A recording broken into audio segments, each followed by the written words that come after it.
Look, no matter how many times it hits you in the chest, failure feels like a punch you never saw coming. But it's not just pain. It's a wildfire burning through everything you thought you were. The sleepless nights spent wondering if that deal could have closed differently. The crushing silence after your vision got rejected. The fury bubbling inside because you gave your soul. And it's still not enough. That's the real grind nobody warns you about. But here's the brutal truth no one wants you to face. Running away from failure or pretending it's just a pit stop for the weak will kill your growth faster than 1,000 safe decisions. This isn't about pretending to bounce back.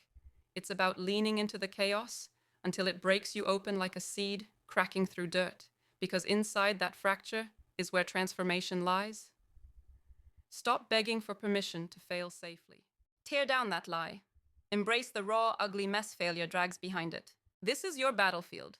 Every scar etched by disappointment is proof you dared. Now don't just stare at your wounds. Do this.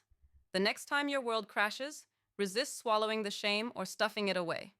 Instead, rip it apart in the brightest light possible. Write down exactly what went wrong. No excuses, no sugarcoating.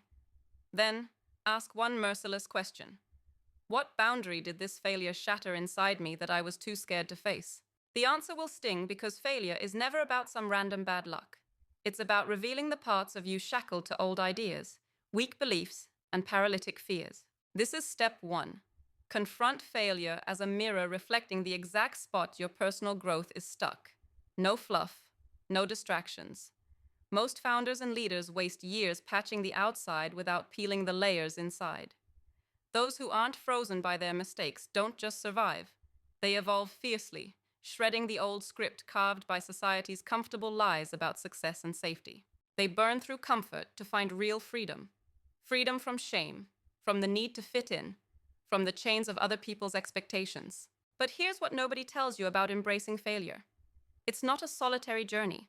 It's raw, yes, but you need a tribe. Not a crowd of yes men, but those rare, brutal truth tellers who push you when you want to quit. Seek out those few who have been ripped apart and rebuilt sharper, smarter, more unbreakable. Connect with them. Share your darkest failures. Demand their honest judgment. Let those fierce connections ignite a feedback loop that hammers your growth beyond what your lonely mind could imagine. Isolation is the enemy. Your fuel is synergy. People who refuse to let you settle for less. Now here comes the secret weapon. Shift your definition of failure itself. It's not a stop sign, it's a launching pad.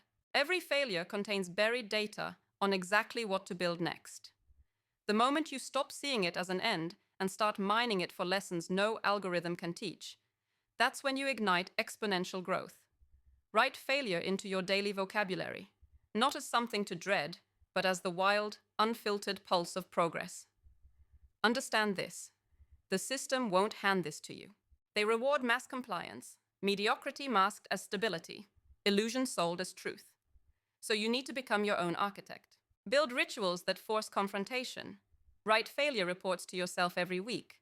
Practice radical honesty in your team. Push your comfort zones relentlessly with tiny bets that might blow up. But don't stop. This is how the elite operatives of personal growth operate. They turn every wound into a weapon, every breakdown into a breakthrough. If this message reaches that restless fire inside, don't hide it. Fan the flames. Own that failure-driven growth isn't for the faint-hearted. It's a war for your soul and destiny. The ones who dare to embrace failure won't just accelerate. They will transcend limitations imposed by society, by fear, by their own doubt. Failure is the brutal reality check that forces you to shed illusions faster than the slow-cooked comfort of safe. Chase it. Wrestle it. Let it refine you until you become the person the comfortable world can't cage or predict. Only then will personal growth stop being a hollow phrase and become the unstoppable force that breaks every chain standing between who you are and who you were born to be.